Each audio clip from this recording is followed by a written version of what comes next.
تین چیزوں یعنی مال، حکومت اور مصیبت میں آدمی کی عقل کا امتحان ہوتا ہے۔ جب تک تو اپنے دوست کا امتحان نہ کر لے اس پر اطمینان نہ کر، اور اپنے دشمن سے چوکنا اور ہوشیار رہ۔ جو شخص امتحان کے بعد نالائق ثابت ہو اس سے لوگ عداوت رکھتے ہیں اور اسے چھوڑ دیتے ہیں۔ جو شخص کسی آدمی کا امتحان لیتا ہے اس کو اس کے ساتھ ضرور بغض اور دشمنی ہوتی ہے۔ جو شخص لوگوں کا امتحان اور آزمائش کر لیتا ہے وہ ان سے علیحدہ ہو جاتا ہے۔ کسی کو اپنا دوست بنانے سے پہلے اس کا امتحان کر، کیونکہ امتحان برے بھلے کے امتیاز کے لیے ایک معیار اور کسوٹی ہے۔ اللہ تعالیٰ کی طرف سے اتنی ہی امداد ہوتی ہے جتنے کسی کے اخراجات ہوں۔ ہر حال میں اپنے بھائی کی امداد کر، اور جس حالت میں وہ ہو اس میں اس کا ساتھ دے۔ امن اور خوشحالی کے وقت بلا کے آنے سے بے غم نہ ہو، اور جس کام سے عاجز ہونے کا اندیشہ ہو اسے ہاتھ نہ لگا اور اس کو نہ چھو۔ امن سے بڑھ کر کوئی اچھی نعمت اور بھلائی نہیں، اور دے کر جٹلانے سے بڑھ کر زیادہ بری کوئی برائی نہیں۔ امن کی شیرنی کو خوف اور ڈر کی تلخی ملا کر اور خراب کر ڈالتی ہے۔ جو شخص مجھے اس لیے ڈراتا ہے کہ تجھے امن اور آرام حاصل ہو، وہ اس شخص سے بدرجہ بہتر ہے جو تجھے اس لیے امن دیتا ہے کہ موقع پا کر تجھے ڈرائے۔ بلا شبہ جب کہ امور باہم متشابہ ہم شکل ہوں تو اخیر کو اول پر قیاس کیا جاتا ہے۔ بے شک اللہ تمام امور کو اپنے ارادے کے مطابق چلاتا ہے، وہ تیری رضامندی کا تابع نہیں۔ جو شخص ان امور کو حلال سمجھتا ہے جن کو قرآن کریم نے حرام بتایا ہے تو اسے ان کی حرمت کا یقین نہیں، گویا وہ قرآن مجید کا منکر ہے۔ جو شخص اللہ پاک کے سوا کسی دوسرے سے نفع رسانی کی امید رکھتا ہے تو اس کی سب امیدیں جھوٹی ثابت ہوتی ہیں۔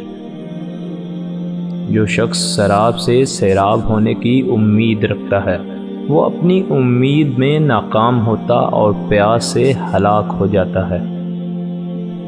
کمینے سے کسی بھلائی کی امید رکھنا فضول، اس کے شر سے بچنا دشوار، اور اس کے فریبوں سے سلامت رہنا بہت مشکل ہے۔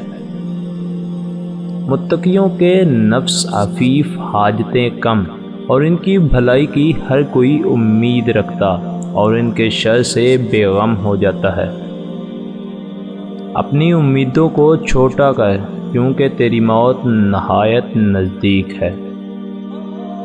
موت کے اچانک آ جانے سے ڈرو اور نیک کام کرنے میں جلدی کرو۔ اپنی لمبی امیدوں کو چھوٹا سمجھو اور عمر کو غنیمت سمجھ کر اس میں نیک عمل کماؤ، اور عقل مندوں کی طرح نیک کام کرنے میں جلدی کرو۔ امیدوں کو چھوٹا کر، کیونکہ عمر نہایت چھوٹی ہے، اور نیکی کے کام کر کیونکہ تھوڑی بھی بہت ہے۔ بے شک میں اپنی امیدوں سے لڑائی کرنے والا اور اپنی موت کا منتظر ہوں۔ جو شخص اپنی امنگوں اور امیدوں کے میدان میں چلتا ہے، اور جو شخص اپنی امیدوں کی باغ کو منہ میں ڈال کر چلتا ہے وہ موت کی ٹھوکر کھا کر گرتا ہے۔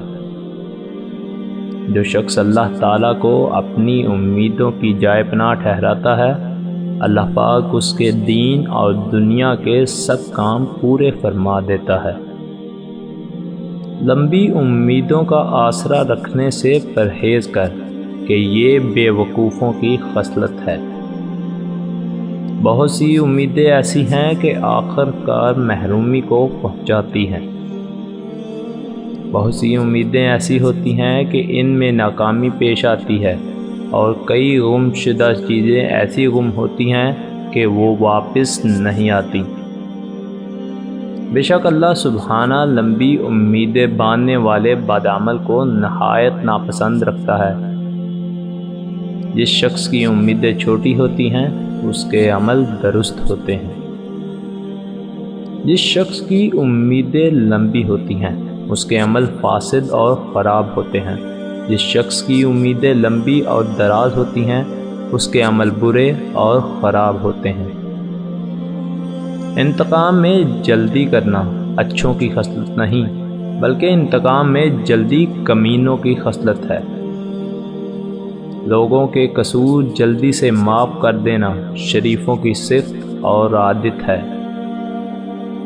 جو شخص اپنے مجرم سے انتقام لیتا ہے وہ فضیلت دنیا اور ثواب آخرت کو ضائع کر دیتا ہے اور اس کے فضل و کمال میں نقصان آ جاتا ہے۔ جہالت کی انتہا یہ ہے کہ آدمی اپنی جہالت پر خوشی ظاہر کرے، اور سخاوت کی انتہا یہ ہے جو کچھ موجود ہو سب دے ڈالے۔ خیانت کی انتہا یہ ہے کہ آدمی اپنے جانی دوستوں کی خیانت کرے اور عہد و پیمان کو توڑ ڈالے۔